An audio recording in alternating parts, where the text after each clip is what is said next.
County Bar Association and the South Dakota Bar Association. Will the Sergeant at Arms please announce the arrival of the Chief Justice? Lieutenant Governor and members of the legislature, the Honorable Chief Justice of the South Dakota Supreme Court, the Honorable David Gilbertson.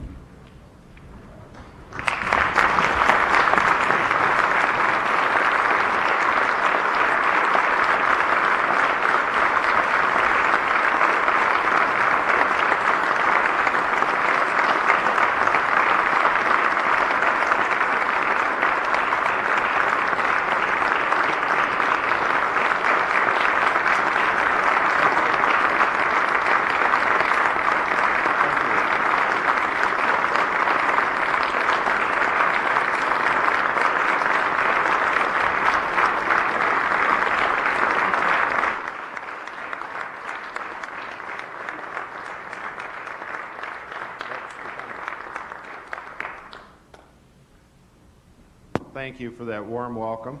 Thank you, Reverend Zomer, for the invocation.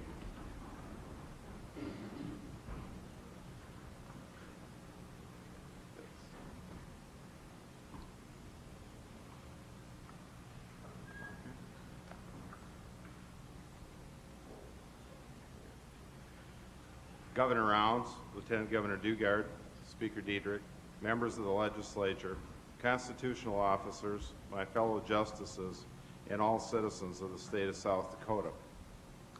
This year, once again, it is my privilege and pleasure as Chief Justice of the South Dakota Supreme Court to present you both an oral and a written report on the state of the South Dakota Judiciary. I am pleased to report to you that the unified judicial system is strong and working well to meet the challenges that face us. This past year presented a greater number of challenges for the judicial system of South Dakota than is the norm. I would like to thank Justices Sabers, Conenkamp, Zinner, and Meyer-Henry, and all those who are a part of the unified judicial system for their dedicated efforts to see that these challenges were successfully met. We have just come through a retention election for all members of the South Dakota Supreme Court. A pundit has said that a Supreme Court grades the papers of the trial judges when an appeal occurs. This retention election was an opportunity for the voters of South Dakota to grade the papers of the Supreme Court justices. I am pleased to report we passed. A bright spot in the election process is that this state did not fall prey to the wave, excuse me,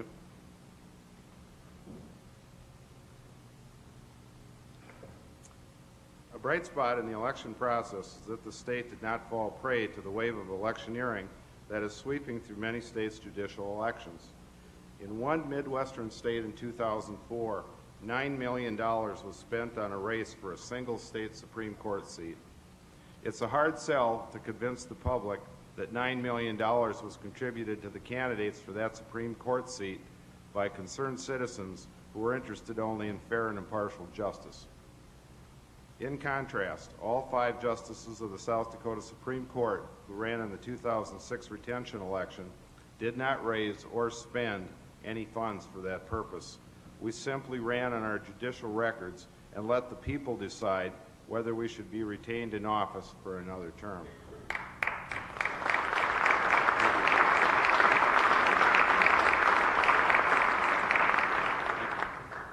There has been a troublesome trend to try to get judges to commit to certain policies or causes during the course of a judicial campaign. It's interesting that at the same time we held our general judicial election, baseball held its World Series. How would you feel as a baseball fan if the umpire announced prior to the game that because he was from the American League or liked its players, he would give the American League pitchers double the size strike zone that he would give the National League pitchers? So much for the concept the game was fair and the best team would win. This past November, the citizens of this state soundly defeated proposed Amendment E, commonly known as jail for judges. In an election which featured controversial, far-reaching ballot issues such as abortion, taxes, gambling, and gay marriage, jail proposed the most fundamental and radical change in the way government serves its citizens in South Dakota. As the Rapid City Journal editorialized, Amendment E stands on a premise that is a lie. The premise of Amendment E is Judges have judicial immunity. Therefore, judges are corrupt. Jail would have severely damaged the ability of this state's judicial system to fairly and effectively function. Had it passed, the ripple effects on jurors, victims of crime who testified as witnesses, public boards and commissions, and those who wish to do business in this state or simply live here would have been incalculable. As United States Supreme Court Justice Sandra Day O'Connor observed, although the amendment supporters claim they seek a Judicial Accountability Initial Law, acronym JAIL, they aspire to something far more sinister, judicial intimidation. I wish to thank Governor Rounds, Lieutenant Governor Dugard, Senator Johnson, Senator Thune, Congresswoman Herseth, this legislature, and other public officials for recognizing the risks of this proposal and taking a public stand against it. I know when all 105 members of this body voted for a resolution last year publicly opposing jail, some of you, as well as members of your family, were subject to ridicule and verbal abuse. Nevertheless, not a single one of you wavered. To borrow a phrase from Winston Churchill, this was your finest hour. The public was educated as to the catastrophic results of jail by an excellent campaign led by Tom Barnett, other officials of the State Bar, and Electrical Bob Miller. Literally hundreds of citizens joined in the battle against this ill-advised proposal. It was heartening to see the groundswell of all aspects of our society who refused to let their judicial system be so irreparably damaged. Such unanimity is unprecedented in this state. While we face problems as jail from time to time, they pale in comparison to the problems that confronted the new United States after the victory in the Revolutionary War. The new national government was all but helpless. Anarchy appeared to be the wave of the future. In the alternative, there was a great fear that some form of English tyranny might reassert itself. Either way, the rule of law and democracy would be lost. In a last-ditch attempt to avoid both fates, a constitutional convention was held in the summer of 1787. When at long last the Constitution was finished, an elderly Philadelphia lady asked Delegate Benjamin Franklin what type of government the proposed Constitution would create. In light of jail and other such proposals, Franklin's response is still good advice to us today. He said, "Madam, we have a republic, if we can keep it." The major focus of my prior addresses to you has been how the family relates to the judicial system.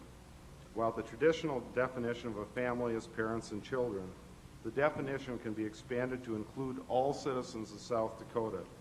Today I would like to focus on this larger family, all of us who call South Dakota home. One of our faithful family members has fallen ill. Our friend and fellow public servant, Senator Tim Johnson, has walked through the valley of the shadow of death. However, with divine healing help, he will return to us in the near future completely healed. Although I had known him for many decades, starting back in law school, I got to know the measure of this man when I was diagnosed with prostate cancer. Within 2 hours of him learning of it, he was on the phone to me with encouragement and optimism as he had been through the same disease. His courage and his resolve to continue to serve the public despite his bout with cancer were an inspiration to us all. I am confident he will come through again. On December 6, 2006, he wrote me a letter. I did not receive it until last week. I assume the delay was because it was on his desk when he became ill and his staff later ran across it. At the bottom of the letter, he penned to me a handwritten note. "David, my PSA is 0, so we need to hang in there, healthy, together." Yes, my friend Tim, with God's help, we will all do that.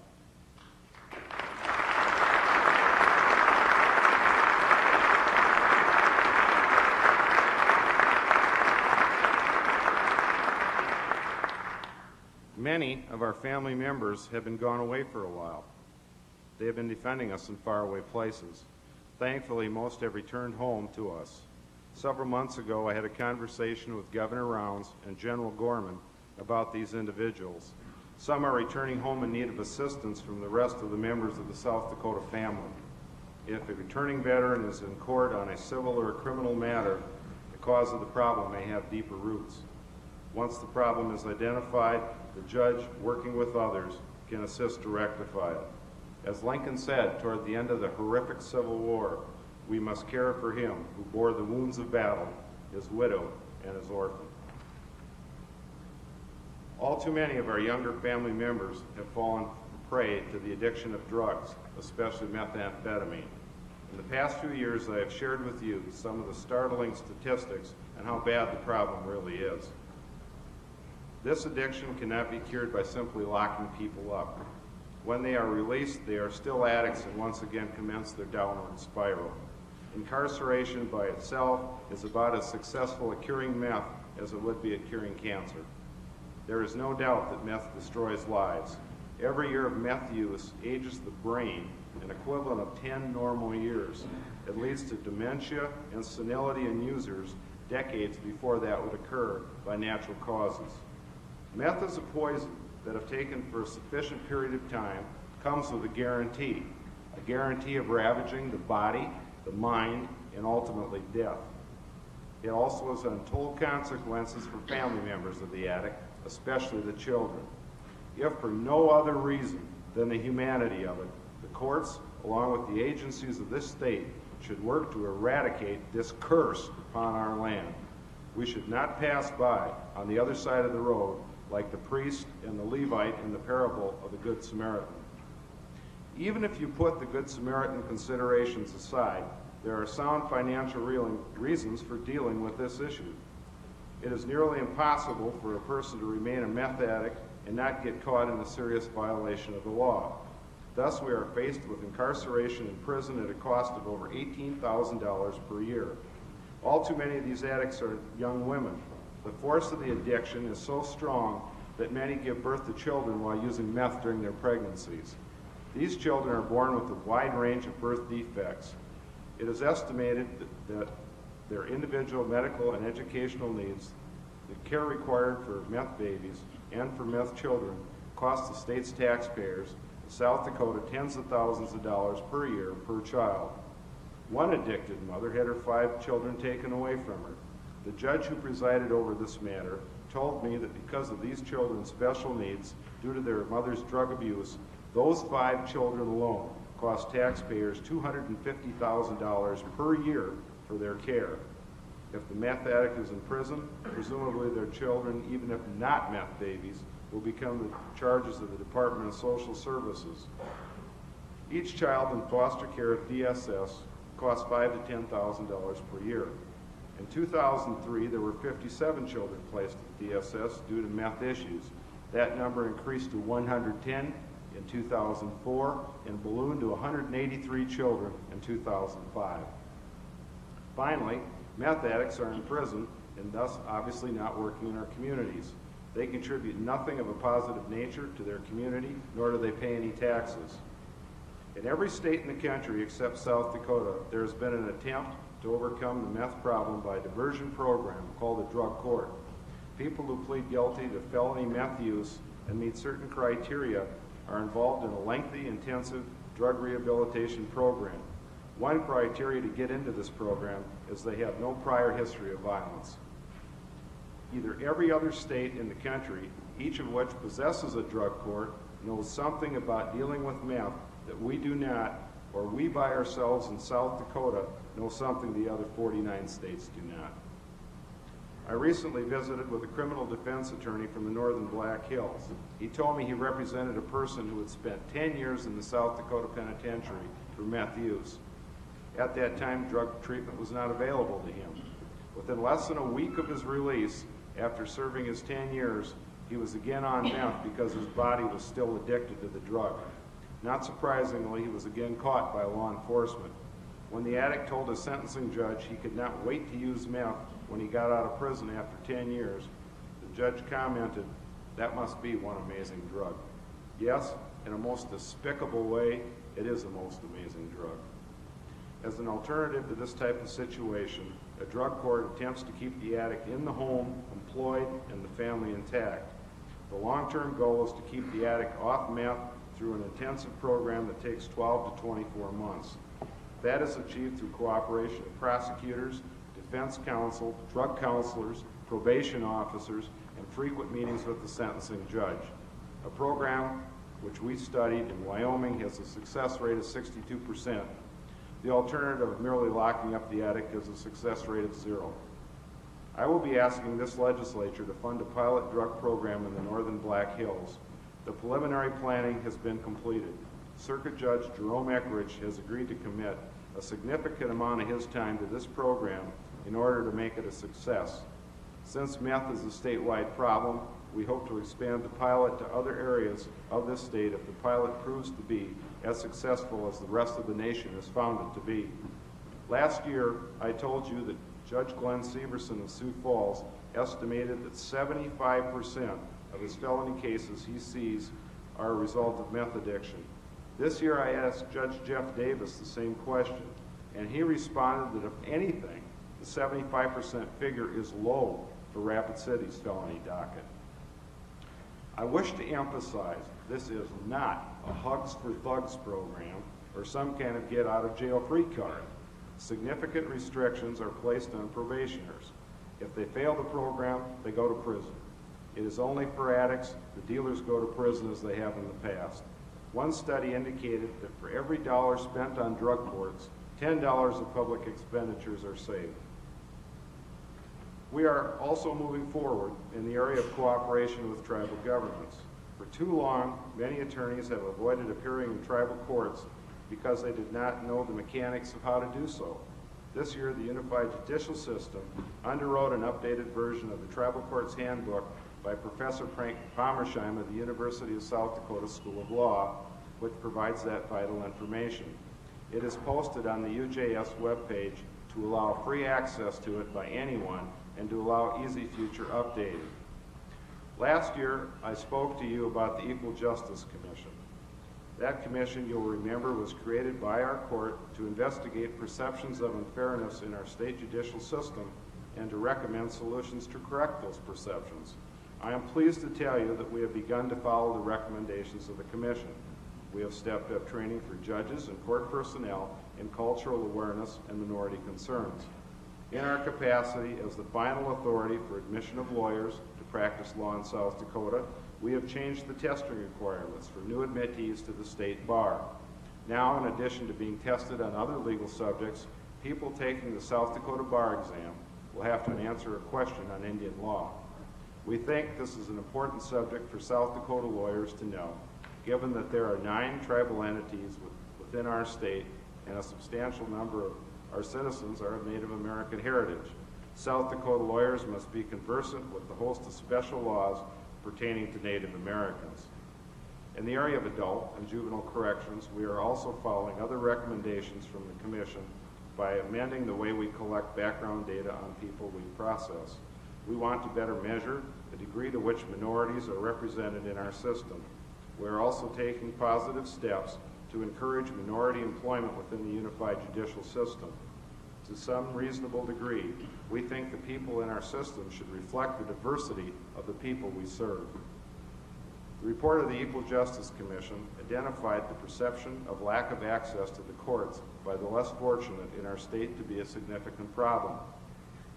In cooperation with the state bar, we are working on 2 projects to rectify this problem and to ensure the courts give access to more of our citizens on an easier basis.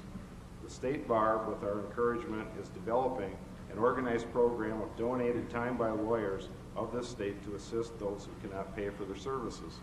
The UJS is also working on a project to make forms available so people can represent themselves in less complex matters such as default divorces or changes in child support. These types of programs have worked successfully in other states, and there's no reason they cannot work here. When finalized, the forms will be made available to the public on the easily accessible UJS website. The Commission report is a milestone in identifying other problems within our legal system and proposing courses of action to address them. It contains many other recommendations we are following that time does not permit me to talk about. As the prophet Amos declared over 3,000 years ago, let justice roll down like waters. Suffice it to say, we are working on creating a long-term Equal Justice Commission for the unified judicial system so that we can continue the never-ending task of ensuring fairness and justice for all. As my good friend, the Chief Justice of Indiana, is fond of saying, good enough is not good enough. Most of the time, when I bring up a subject for your consideration, it is because I have a proposal to address or hopefully progress to report. Such is not the case with the next topic. However, it is a cause for grave concern and it should be openly discussed. As I drive from courthouse to courthouse, it is becoming painfully obvious that all too many of our smaller counties, the supply of local attorneys is virtually non-existent or heading in that direction. A generation ago, many of these counties had several flourishing law practices. Time has taken its toll with death or retirement and has provided no replacements. In the 1970s, we as a state had to face the fact that we had a crisis on our hands with the lack of medical care in rural areas. A similar crisis in the legal area is not far off unless events change. South Dakota has enough lawyers. However, according to the state bar, 33% of all lawyers have a post office address in Minnehaha County. If you add Pennington County, that number increases to 50%. From time to time, there's discussions about whether courthouses in rural areas should remain open. As far as I am concerned, however, the real focus should be on the availability of legal services in these areas, not on whether an empty building with the sign courthouse on the front door is open or locked. It's become very obvious that we as a judicial system must look at our ability to respond to natural and man-made disasters. Last year, the Corson County Courthouse was destroyed by arson. The Thanksgiving weekend blizzard of 2005 closed many courthouses for days. We could be facing pandemics or other problems with long-term consequences. We view with concern what happened in Louisiana, where a good portion of that state's judicial system was not able to function for a significant period of time, despite valiant attempts to do so. The UJS is conducting an internal study to determine how best to plan and react for disasters. We are also working with other branches of state government in a cooperative effort towards the same goal. I am pleased to report to you that our interactive television program, which is a two-way television system, is an unqualified success. When we commenced our pilot project several years ago, we never envisioned that one of its potential beneficial uses would be in cases of pandemics or quarantines. It will allow a quarantined area access to other areas of the state if a judge or legal services are needed in an emergency. This year, I will be requesting that the legislature pass a bill which would allow the Supreme Court to extend periods of statutes of limitation and other deadlines in the legal process when a disaster occurs. At present, if a case is thrown out of court for failure to meet these mandatory deadlines, the judiciary possesses no authority to rectify the situation, even if the delay was unavoidable due to a disaster. Courts solve problems and resolve society's disputes, yet courts cannot do so without public education and support. There has been a major emphasis in recent years on improving math and science education in our public schools. These are obviously important subjects. Becoming lost in the shuffle, however, is a working knowledge of how our governmental system by those students who one day will be our citizen electorate. A 2006 poll found that less than 1% of those responding could identify the 5 protected constitutional rights: freedom of religion, speech, press, assembly, and the right to petition the government. On the other hand, 20% could name all 5 members of the cartoon family of Homer and Bart Simpson. 21% thought the right to own a pet was guaranteed in the Bill of Rights.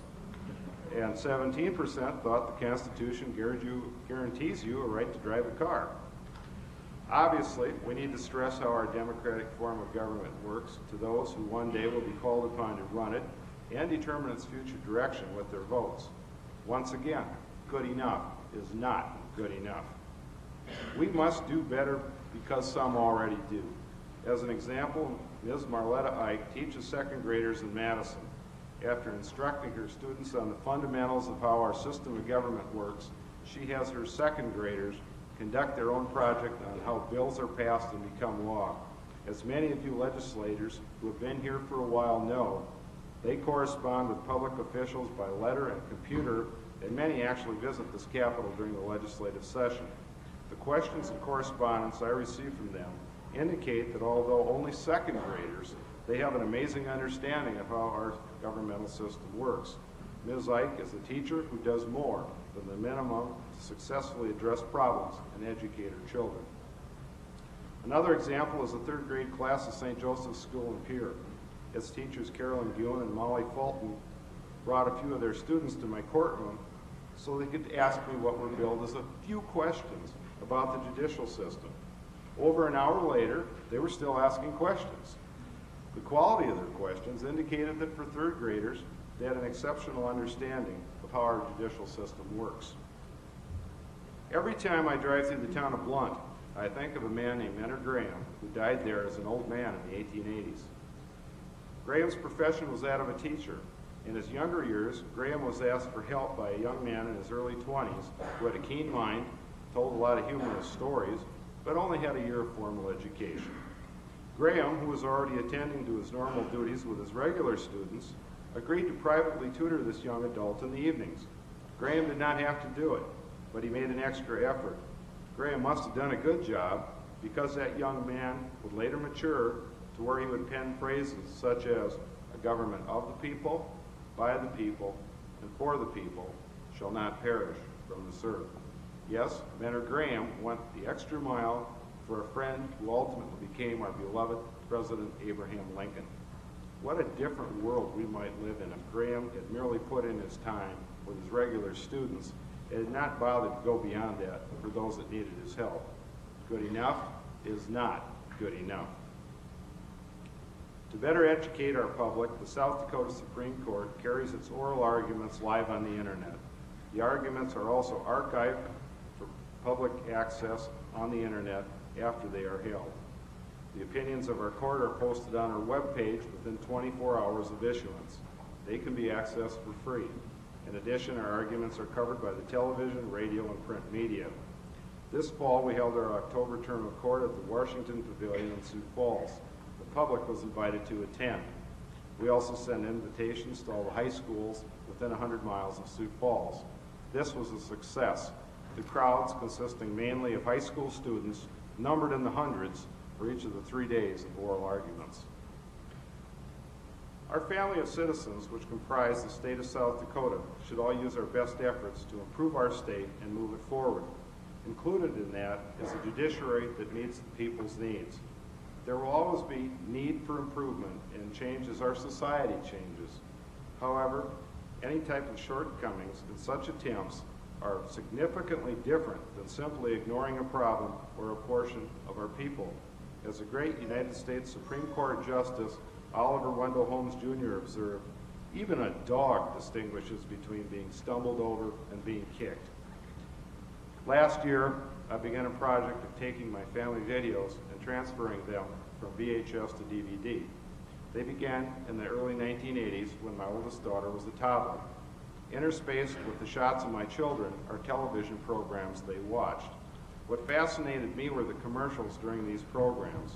They touted to be truly happy, one must have the latest 1982 car, 1982 VCR, 1982 clothes, appliances, and about everything else. It strikes me that all these 1982 necessities now grace our landfills and our junkyards.